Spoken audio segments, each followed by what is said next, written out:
Ladies and gentlemen, welcome to the third session of the day. May I now invite Mr. Jyotiraditya Scindia, Minister of Civil Aviation, Mr. C.K. Ranganathan, President AIMA and Chairman and Managing Director, CavinKare Private Limited, Mr. Pati Singhania, Immediate Past President AIMA and Vice Chairman and Managing Director, JK Paper Limited, and Ms. Rekha Sethi, Director General AIMA, to the virtual dais.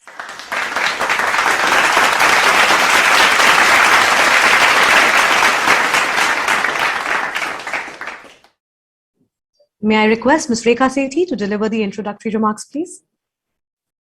Honorable Minister, Mr. Jyotiraditya Scindia, Mr. C.K. Ranganathan, Mr. Pati Singhania, ladies and gentlemen, a warm welcome to all to this very special session. It is a pleasure to have you with us this afternoon, and thank you for joining us for a dialogue with an exceptionally gifted and forward-looking minister, Mr. Jyotiraditya Scindia. Mr. Scindia, it is a privilege to have you on the AIMA platform today, and many thanks for accepting our invitation for a fireside chat. You are among the brightest leaders in the government, and your vision and energy are transforming Indian aviation. Mr. Singhania, it is great to have you with us, and many thanks for agreeing to moderate the chat. You're a senior leader of Indian industry, and we look forward to a very engaging conversation between you and the minister. CKR, always a pleasure to have you with us. Your guidance and support has been pivotal in putting together the program for this day. Ladies and gentlemen, aviation has been one of the most affected sectors during the COVID pandemic. Yet, this sector has delivered admirable services to the people at a very difficult time. India's aviation ministry and industry have ensured continuity of the necessary movement of people and goods throughout the disruption. Now, looking forward, the aviation sector is set to play a central role in the transformation of logistics and mobility in the country. We are fortunate to have an able and energetic minister in Mr. Scindia to lead a fresh takeoff. With these few words, it is my pleasure to invite Mr. Ranganathan to deliver the welcome address. Thank you.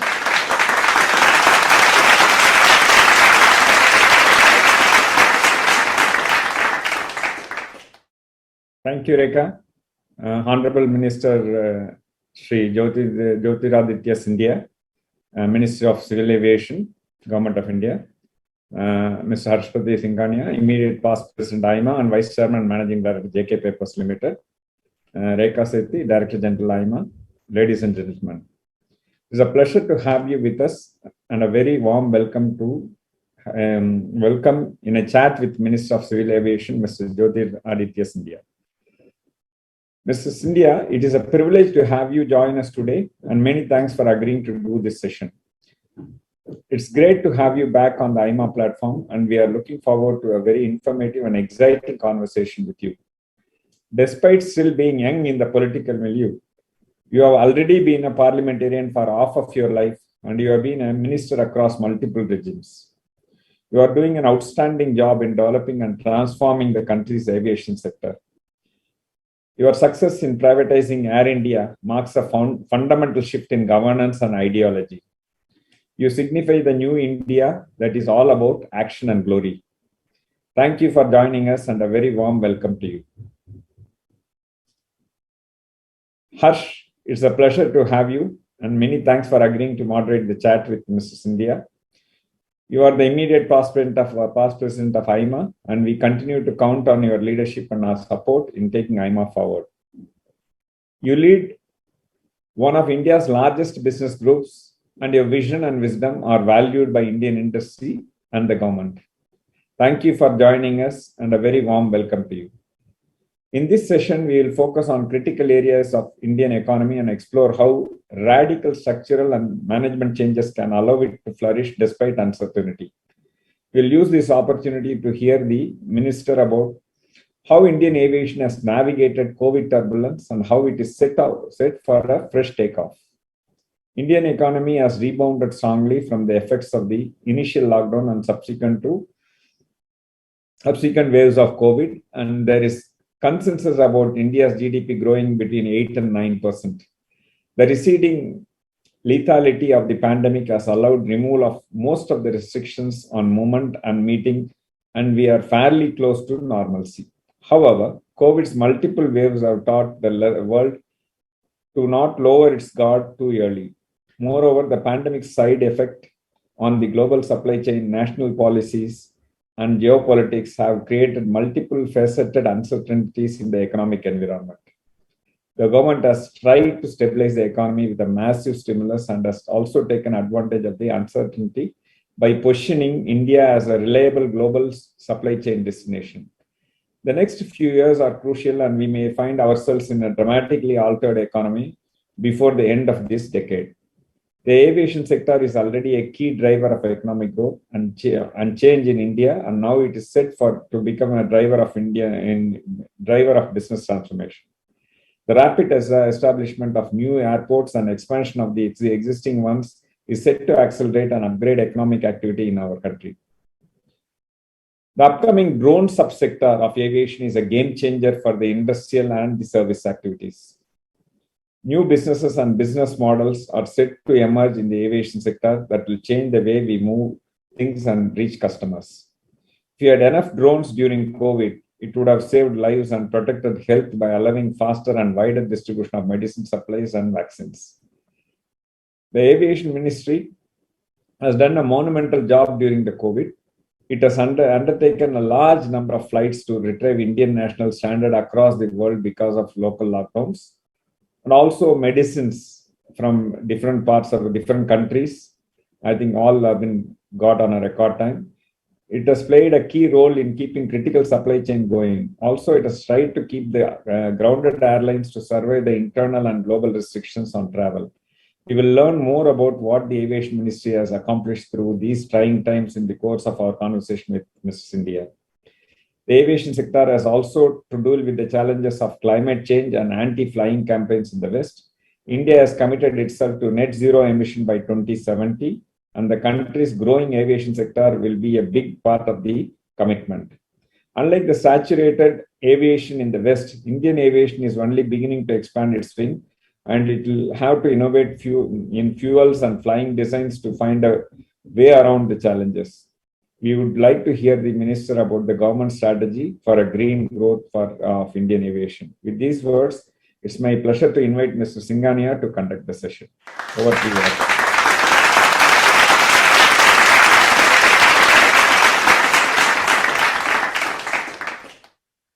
Thanks, Mr. President. Shri Jyotiraditya Scindia, Honorable Minister of Civil Aviation, C.K. Ranganathan, President AIMA, Rekha, Sethi, past presidents, dignitaries, ladies and gentlemen. It's a pleasure to have you with us, Jyotiraditya, this afternoon, and we are grateful to you for joining us to celebrate AIMA's Foundation Day, which is also celebrated as the National Management Day by the management fraternity in India. At a fairly young age, you are already a veteran member of Parliament and a central minister. You have served 4 terms in the Lok Sabha, and now you are a prominent member of the Rajya Sabha. You have led many key ministries in previous administrations, including telecom, IT, power, commerce and industry, etc. In each of your assignments, you have raised the bar for performance. Personally, I am a great admirer of your dynamism and clarity of thought, having known you for almost 3 decades. Now, as the Minister of Civil Aviation, you are leading a radical transformation of India's commercial aviation. Under your leadership, the government has privatized Air India and proved that it is both willing and able to implement this agenda of minimum governance and be a facilitator for business. In a way, Jyotiraditya, you are carrying on what your illustrious father, the late Madhav Rao ji, has started as Minister of Aviation 30 years ago. He reopened the Indian skies for private airlines, and now you have overseen the privatization of Air India nearly 70 years after its nationalization.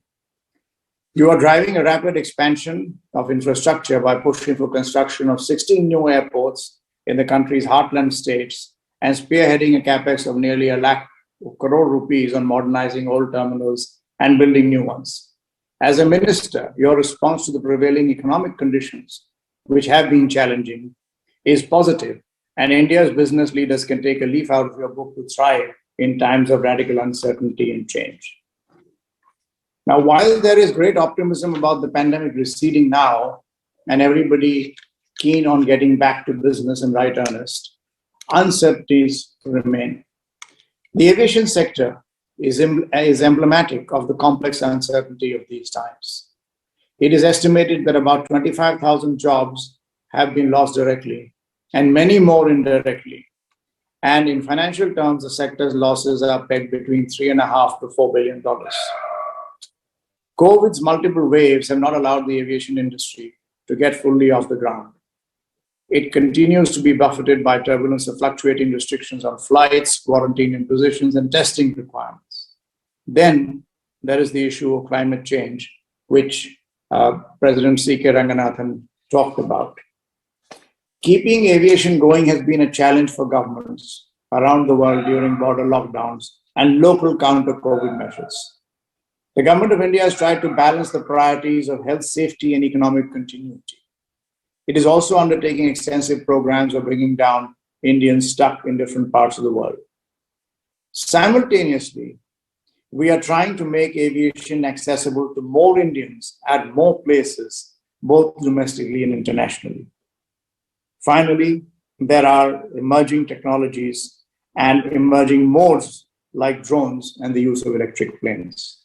It is in this backdrop that we are delighted to have you, Jyotiraditya ji, for a conversation and to hear your views about the future of Indian aviation. Thanks again, Minister, for being with us, and a very warm welcome to you. Now, Jyotiraditya, would you like to make some initial comments or observations before we get into the Q&A, or whichever way you want to do?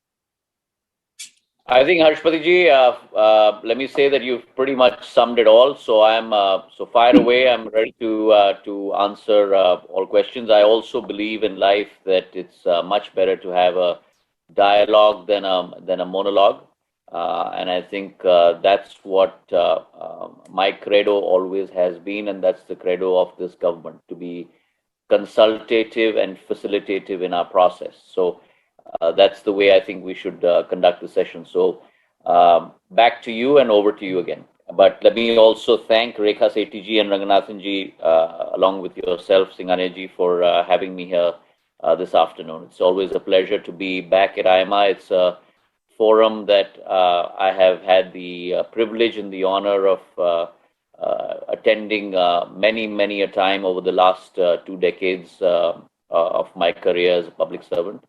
And every time I feel privileged whenever I'm asked to attend one of the sessions. So thank you very much for having me. Back to you. All right, thank you very much. So let's start off right away. Last fiscal, the domestic passenger traffic at Indian airports was down about 62%, and international passenger traffic was down about 85%. Private aviation companies struggled to survive, and the government lost several thousand crores. What, sir, is your plan to restore the health of Indian aviation?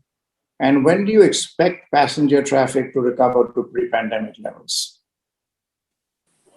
So, Harshpati ji, first of all, let me say this, that ours is a sector that has gone through probably the biggest inflection point and probably the harshest environment over the last 2 years across industry, across the globe. The civil aviation sector is one sector that pretty much came to a standstill through wave 1 and wave 2 of Corona. It's been extremely severely impacted, and it's something that you alluded to in your opening remarks, except you talked about $8 to $10 billion. It's close to about $400 billion of losses across the globe. In India alone, we're talking about 19,000 crores last fisc of losses in the aviation sector. So it's been an extremely tough environment, but I must, through you, congratulate and commend all our stakeholders that have persevered through these very difficult times. We have worked assiduously together as partners to make sure that we come out of this difficult period. In the first wave, passenger traffic went down from close to about 144 million passengers, unique passengers per year, to 0. And then we, post the second wave, we started climbing back, inching our way back. I, as you are aware, had put in place capacity caps and fare caps to make sure that we give a little bit of an insulated environment in which the industry can function, to ensure that all our players survive, all of them get some decent market share, some levels of revenue.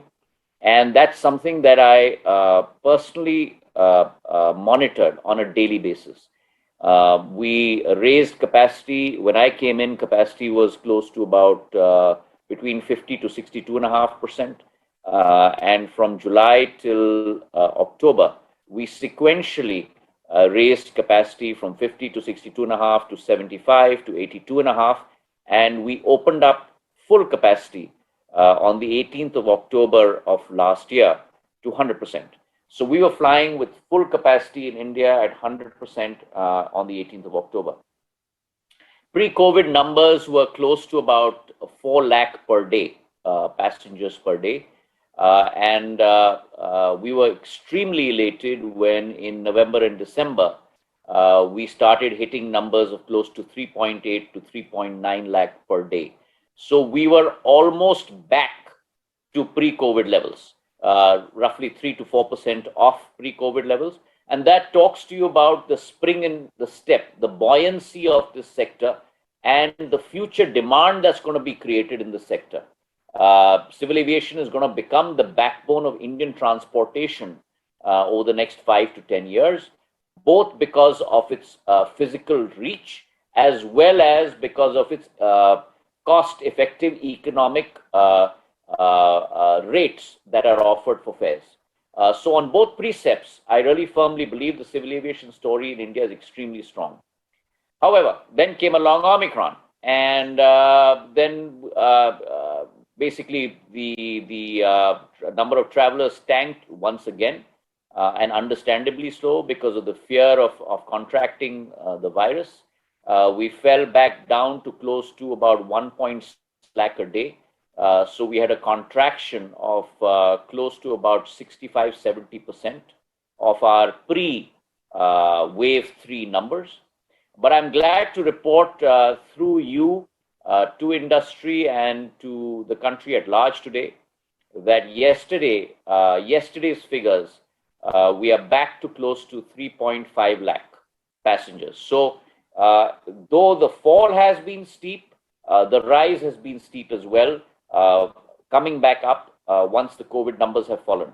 So in physics terms, if you look at the amplitude of the curve, the amplitude has been very, very, very high, but then the wavelength has also been extremely narrow, and therefore you've seen a bounce back.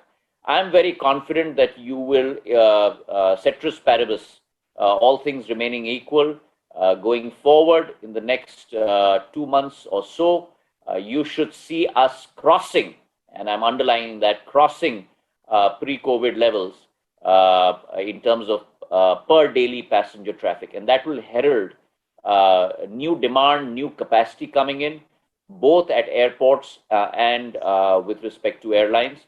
As you're probably aware, we have possibly 2 new airlines coming in to play, and the rebirth of the rebirth of Jet Airways, second, a new airline in the form of Akasa, and then the new management at Air India putting their best foot forward with a new value proposition. So I think this sector is poised for new value-led paradigms for the customer, greater penetration, greater aircraft capacity, and greater airports.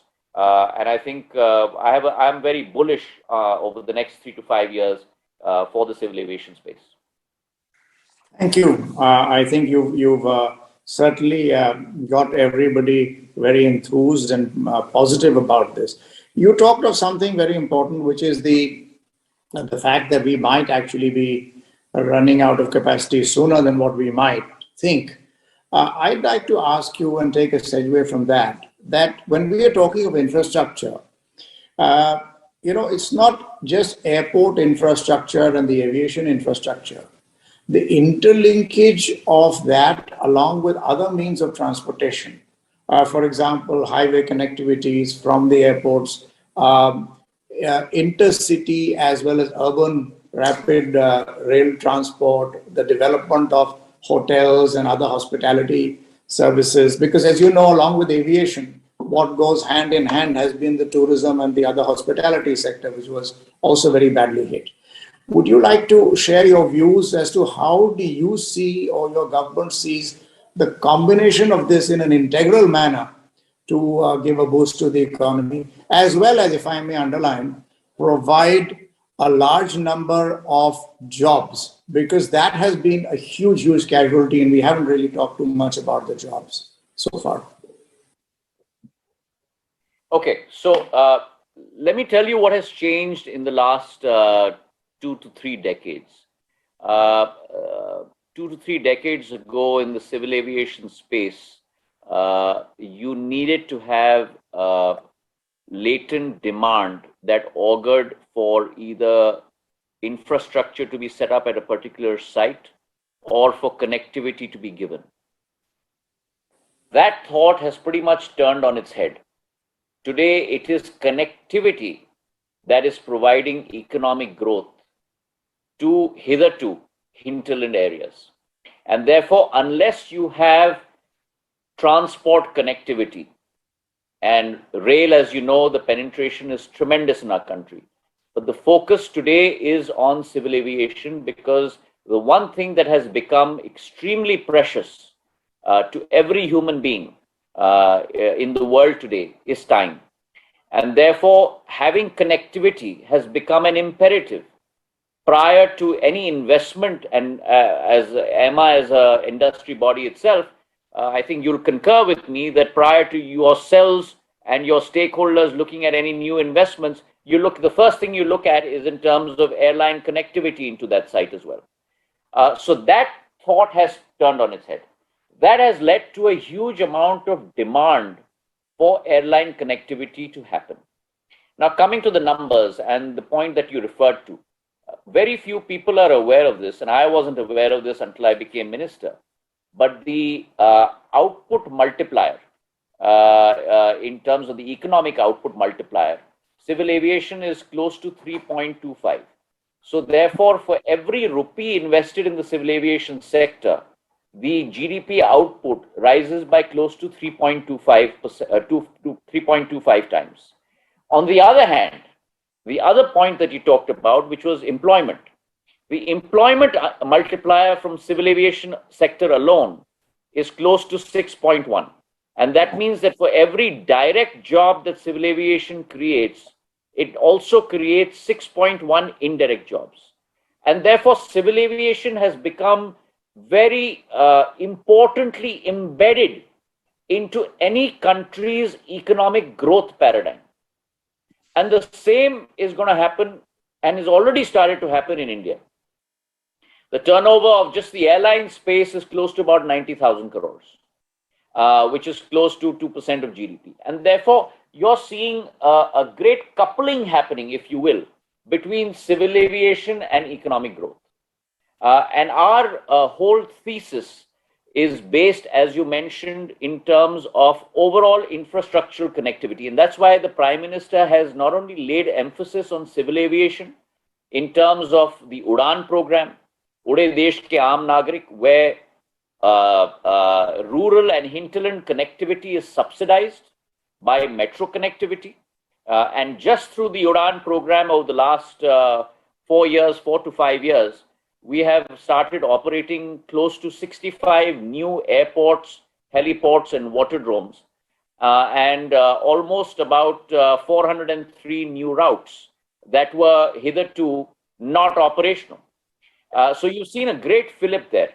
And along with that, the Prime Minister's thought on Gati Shakti, where all infrastructure is now dovetailed, to the point that you made in your question, Harshpati ji, where highway infrastructure, port infrastructure, logistics infrastructure, metro infrastructure is all dovetailed all together. Civil aviation infrastructure is dovetailed together.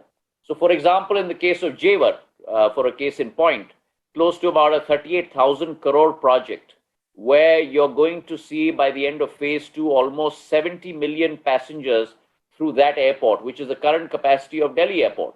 You're going to have direct metro connection, direct rail connection, an 8-line highway connection, and also when the bullet train comes up, you will have a bullet train stoppage also at Jewar. So you're going to have multimodal connectivity through Gati Shakti, and that is the Prime Minister's dream, to be able to achieve synergistic infrastructure connectivity across India, across all projects. So if you're building a highway, then build all infrastructure along that same route. That is the synchronous thought of this government. And which is why in this budget also, Harshpati ji, you've seen a tremendous emphasis on CapEx. And for the first time, you're seeing close to about a 39% increase in CapEx from 5.2 lakh crores to almost 7.5 lakh crores, which talks about this government's emphasis, which will hopefully not crowd out, but crowd in private investments from agencies such as yourself. Thank you. I think that is very well put in the perspective, and quite frankly, from an overall business and industry point of view, we had been asking government to go for the infrastructure push, and which is what the finance minister in her speech mentioned, and the concept of crowding in, which you talked in, is quite unique, because normally we think in terms of government spending, crowding out other investments. But in this environment, Harshpati ji, that is the need of the hour. And please understand the Prime Minister's emphasis that this is not a blip. In 2021, your capex from a government perspective was close to 4.1 lakh crores. That was raised by 20% to 5.2 lakh crores in last year's budget. That has now been raised by 30% from 5.2 lakh crores to almost about 7.5 lakh crores, 40%, sorry. So it's been incremental every single year, and that shows government's commitment. And as we say in the external affairs area, you need to have CBMs, confidence building measures. And therefore, this is our CBM in partnership with Indian industry, that we are going to back on the front foot. Come and join us to make India's story a global story. Absolutely, very well put. In fact, you will recall that when people like you and us from business, etc., in the last 2 decades used to visit newly developing Asian countries, particularly China, etc., we saw the amount of tremendous infrastructure that was put in. And frankly, the question we used to ask ourselves then is, but how is this going to pay back? But really what we have found is that infrastructure money put up ahead will have an eventual payback, which will have the multiplier effect of the kinds that you talked about. Now, moving on, if I may ask you a couple of other areas. You have done a great job, Jyotiraditya ji, by bringing out the rules for flying drones. And the government has included drones under its PLI scheme. When can we expect to see drones in our skies doing routine tasks? And how do you think drones will change the aviation landscape? And here, if I may say, I've seen you particularly proactive in this area. So we very much want to understand from you. So first of all, let me say this, that every 10 years in the world, you have a paradigm that brings about a disruptive tectonic shift in the way humans live their lives.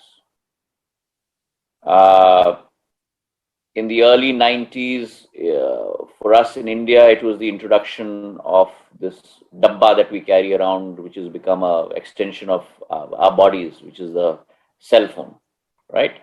5 or 10 years later, you started looking at 3G, 4G, where you started streaming, accessing information, doing commerce through your mobile phone. This time around, in the 2020s, this decade I firmly believe that drone technology is going to, again, be a positive, disruptive paradigm in the way the world functions.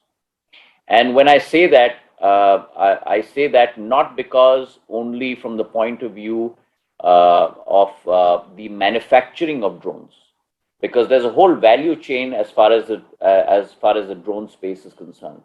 The first is the manufacturing space, where I think India can again become a global leader, because the one thing that sets us apart from any other country in the world is the fact of us not being able to only harness our capabilities for production for the world, but also production for India.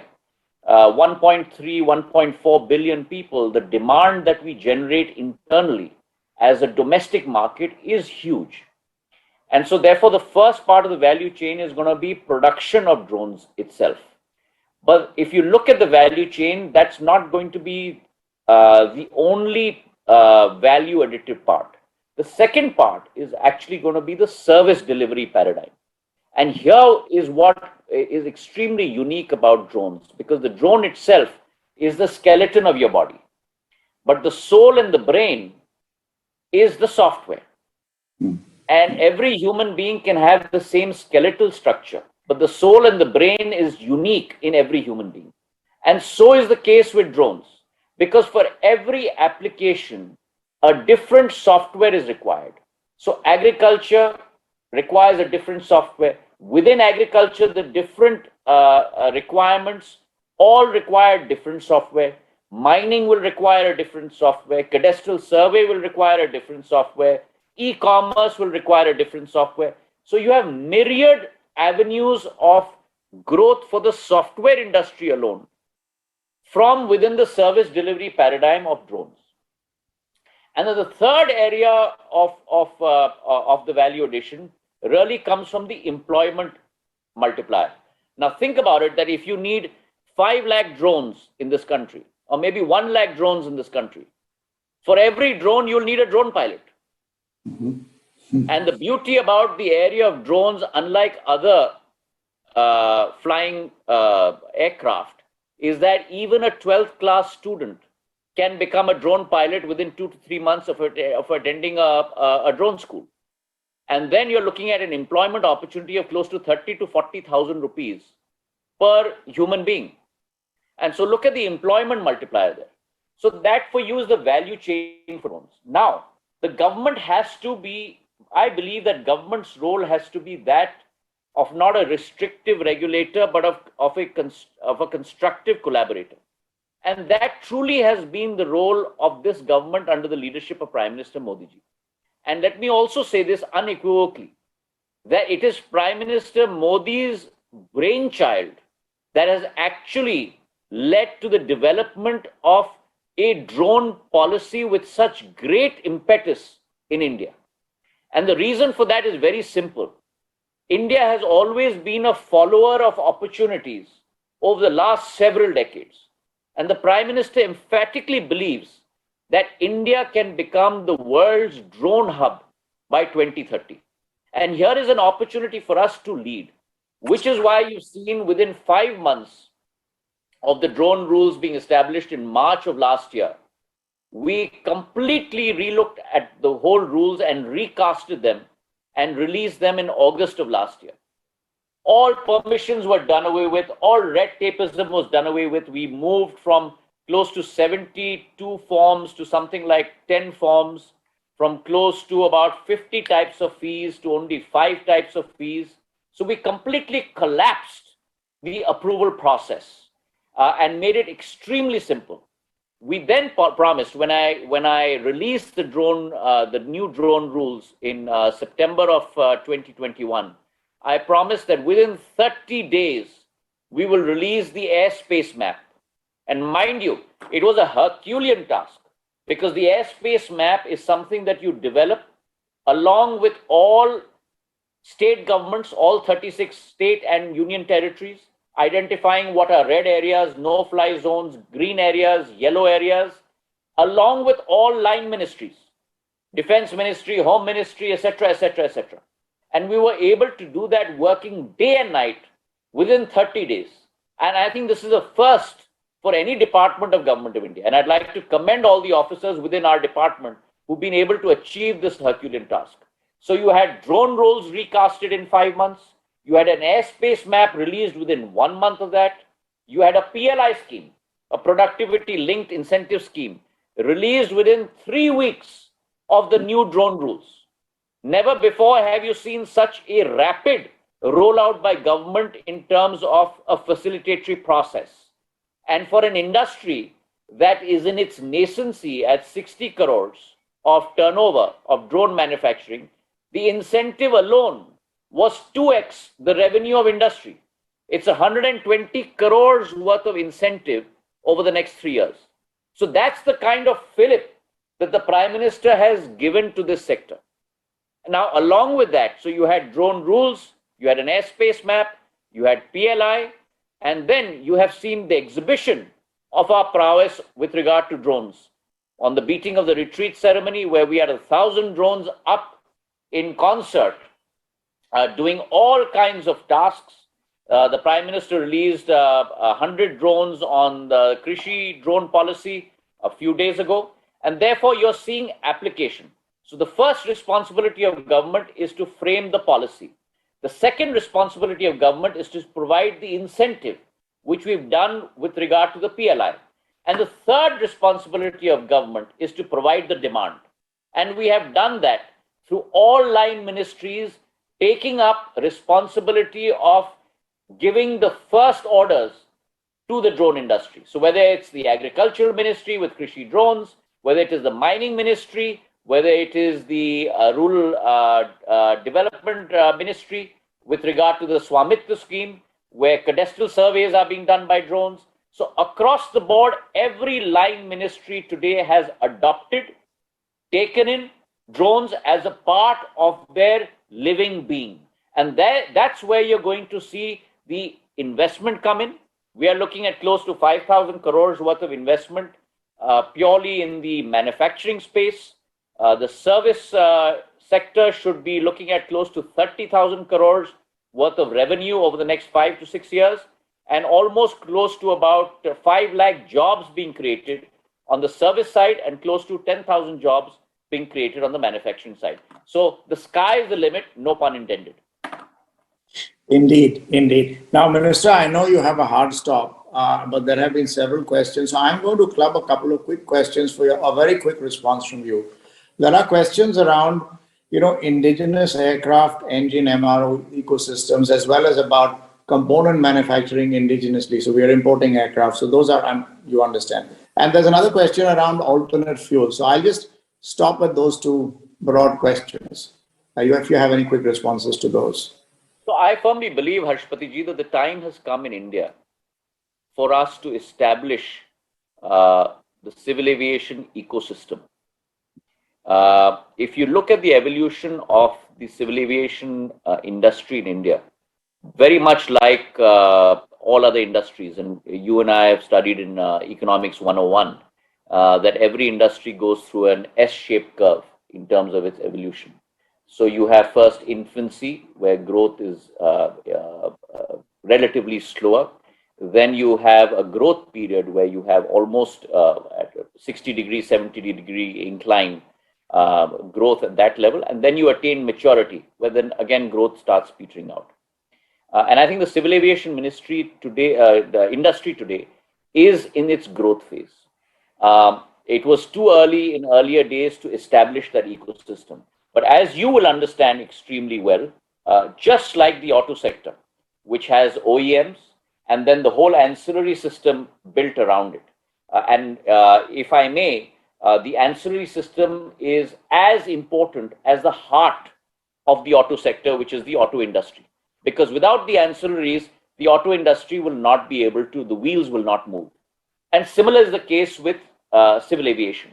So whereas we have been concentrating, and we continue to concentrate on the airline space, on the airport space, which is the heart of the civil aviation ecosystem, it's time now that we started crossing the T's and dotting the I's of putting the foundations in place of the ecosystem of civil aviation. And by that I mean MROs, by that I mean flying training organizations, by that I mean cargo, by that I mean ground handling, by that I mean manufacturing in the civil aviation industry as well. As you're probably aware, I have set up 9 advisory groups, and these are not advisory groups in the manner of speaking of just something being put up on websites. I chair each one of those advisory groups as a member, as an equal stakeholder. We have had close to about 26 meetings between these 9 advisory groups across MROs, FTOs, cargo, ground handling, manufacturing, across the board. And we are crafting a game plan and a strategy for each one of these sectors so that it becomes pivotal in terms of pushing the civil aviation industry towards forming that ecosystem. I'm talking with all the important stakeholders within each one of these foundational areas, if you will, to be able to set up in India to take this industry forward. We have just, for example, introduced a new MRO policy, again, very forward-looking, where I have scrapped pretty much all land rental rates, which were at abysmal highs at airports. I have given incentives for MROs to be set up. Similarly, I've released a new FTO, Flying Training Organization policy. I've released a new helicopter policy where all landing charges, parking charges have been scrapped. VAT levels have been brought down. So we are giving the necessary fillip, if you will, to make sure that the private sector comes in and this sector, from an ecosystem point of view, really takes off. Final 2 thoughts I have with regard to this industry, which are extremely important. The first, structurally, we have to make this industry competitive and profit-making. And for that, a very important part is the cost of fuel in this industry. Probably only next to paper, which is also an industry that you run and you know like the back of your hand, there is no other industry apart from civil aviation where raw material constitutes 40% of cost structure. And for an industry that's loss-making, you're saying that basically cost structure is equal to revenue structure. And so therefore, if ATF is 40% of revenue, you only have 60% left to defray all other costs. And therefore, it becomes extremely difficult to become competitive. And in India, we had close to about 25 states that were charging between 20% to 30% VAT on ATF. And so one of the things that I thought as a precursor to VAT coming into GST is to go to each state government to implore them to bring them on board as equal stakeholders so that they benefit and the industry benefits to lower this VAT on ATF. And if I may, through you, tell all our stakeholders that in the last 5 months, we have been extremely successful. And I'd like to thank all the state governments through your chat as well for coming on the front foot and assisting the sector and assisting themselves. 12 states have reduced VAT from 25 to 30% down to 1 to 4%. And these are very, very large states, whether my home state of Madhya Pradesh, state of Gujarat, the state of Karnataka, where Bangalore is situated, the Bangalore airport, 28 down to 18%. The states of the UTs of Jammu Kashmir, Ladakh, Andaman and Nicobar, Daman and Diu, Himachal Pradesh, Uttarakhand, pretty much across Haryana, across the board. So we have now a situation. When I came in as minister, we had 11 states that had VAT between 1 to 4% and 25 states that had VAT between 25 to 30%. We now have a situation where that situation has been flipped. We have now 24 states where VAT is between 1 to 4% and only 11 states where VAT is between 25 to 30%. And my pursuit of bringing those balanced 11 states on board is ongoing. And let me also tell you that it has given tremendous dividends to those states that have reduced VAT. In the example of Srinagar, as soon as they reduced VAT, refueling in Srinagar has gone up by 360%. In another state, flight connectivity, for the example of Andhra and for Kerala, as soon as they reduced VAT a couple of years ago, flight connectivity in 3 months went up there by 20%. So therefore, those dividends start accruing to states that are forward-looking. And through you, I'd like to urge the balanced 11 state governments to come on board so as to improve their economic situation, their tourism potential, their infrastructure potential by reducing this barrier to entry and creating economic dividends for their populace. Thank you. I wish I had anywhere near the influence that you are alluding to, but I'm sure through the various AIMA chapters in those states, they are hearing you. Jyotiraditya ji, I know we are run out of time, but I want to take the opportunity of thanking you as ever for providing a very lively yet open and clear session, and also laying before the entire audience the kind of dynamism that there is from this sector, and not alone the aviation sector, but really how it is deeply intertwined with India's economic growth.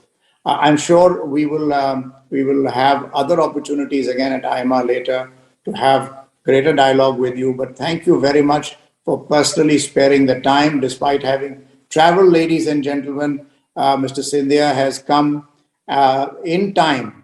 I don't know, flying a drone or what, to come straight to his office for the AIMA session. Jyotiraditya, thank you very much. Most grateful for this. Thanks. Thank you very much. Always a pleasure to be with you. Thank you. Thank you.